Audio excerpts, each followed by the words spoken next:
4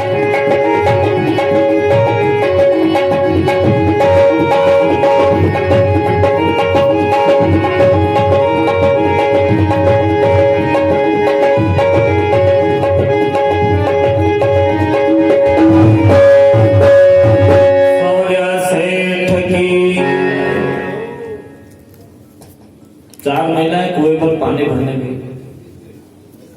अब तो नल से पानी आता है और नल भी बेसिक में आता है।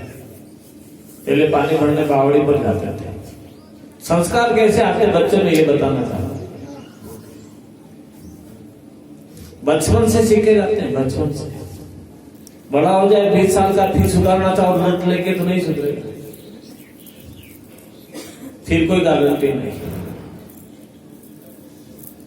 तो कलयुग में जब व्यास जी ने शास्त्र लिखा तो हजारों साल पहले लिखा और उसमें सब कुछ सत्य लिख दिया जो आज हो रहा है और अपन आंखों से देख रहे हैं और आंख ही बंद है, अपने कर कुछ नहीं पाते, विवश हो गया।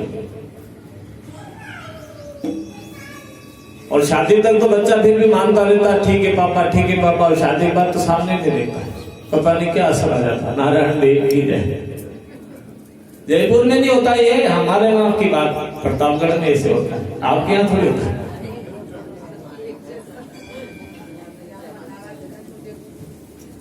मतलब शादी धूमधाम से कराते हैं, सब कुछ होता है। 2-3 महीने में लाड़ी भले कितना ही बड़ा बंगला कह देते कि तुम इनके साथ रहोगे तो मैं इनके साथ नहीं रहूंगी। कड़वा है पर सत्य है। जो संयुक्त परिवार में आनंद है वो एकल परिवार में आनंद नहीं, ये बात याद रखना।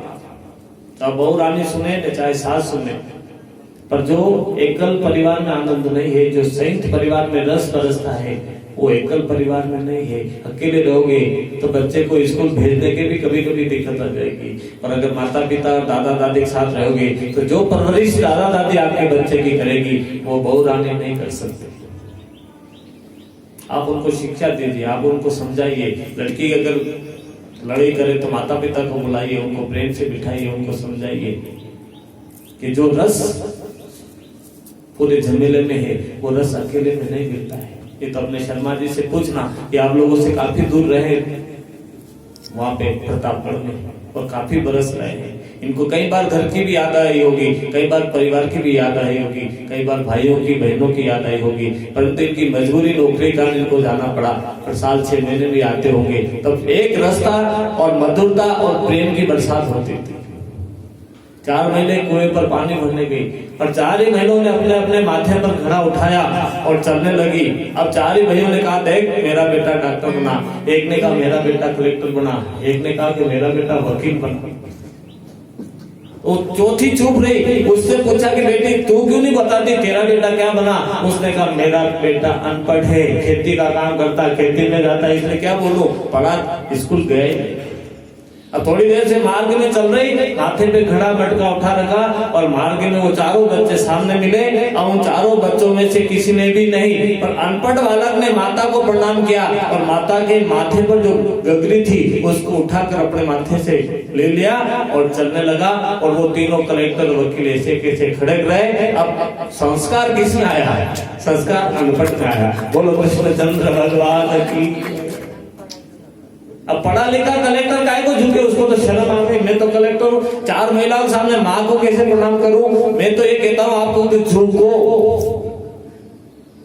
झुकना चाहिए, नमन करना चाहिए।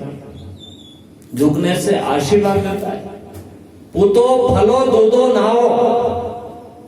अगर अपन किसी के आगे झुकते हैं तो माता पिता के आशीर्वाद यूं जाते हैं, दोनों हाथ उठ जाते हैं और वे कहते हैं पूतो फलो दूधो नहाओ। तुम इतना आनंद में रहना कि तुम्हारे जीवन में कोई बाधा ही नहीं आए। ये माता पिता गुरुजन संत ब्राह्मण आशीर्वाद देते हैं। और अपन झुके ही नहीं, कड़क दम रहे तो कड़क दम नहीं रहना, फिर कोई पास आने वाला नहीं आता।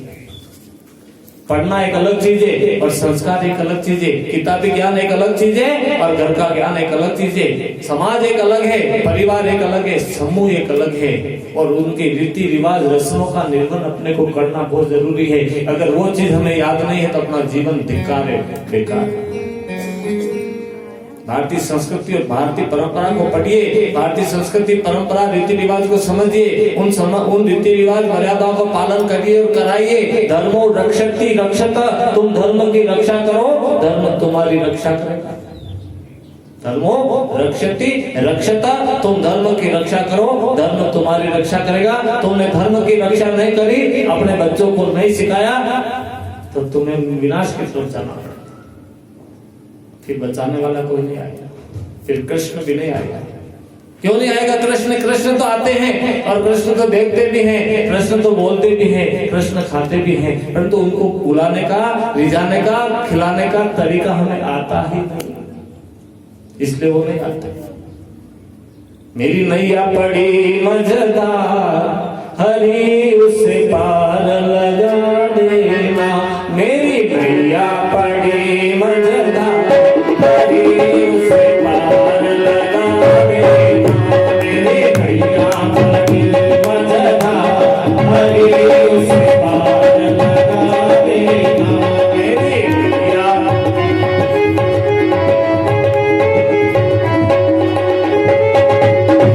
तेरी माला जपो दिन रात, हरी से पार लगा देना।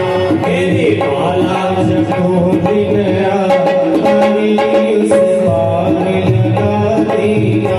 मेरी नैया पड़ी मजेदार, हरी से पार लगा देना। मेरी नैया पड़ी मजेदार, हरी से पार लगा देना। नैया मेरी बहुत पुरानी, नैया मेरी बहुत पुरानी, डूबने की है इसकी कहानी, डूबने को इसकी कहानी। कहीं डूब न जाए इस बार, हरी से पार लगा देना। मेरी नैया बड़ी मजेदार, हरी से पार लगा देना।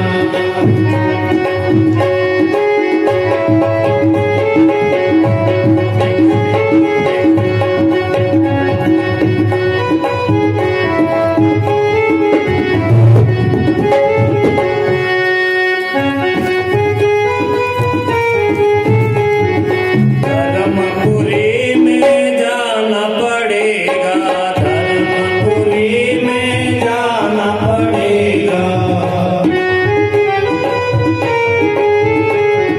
धर्मपुरी में जाना पड़ेगा, हरि का ध्यान लगाना पड़ेगा, हरि का ध्यान लगाना पड़ेगा। कहीं डूब न जाए इस बार, हरि से पार लगा देना। कहीं डूब न जाए इस बार, हरि से पार लगा देना।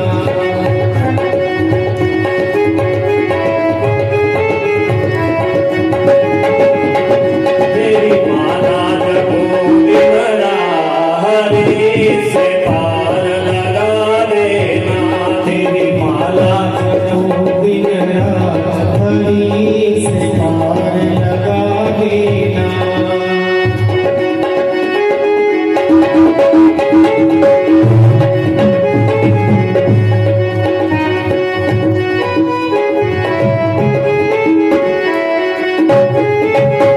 नारायण देव की जय हो।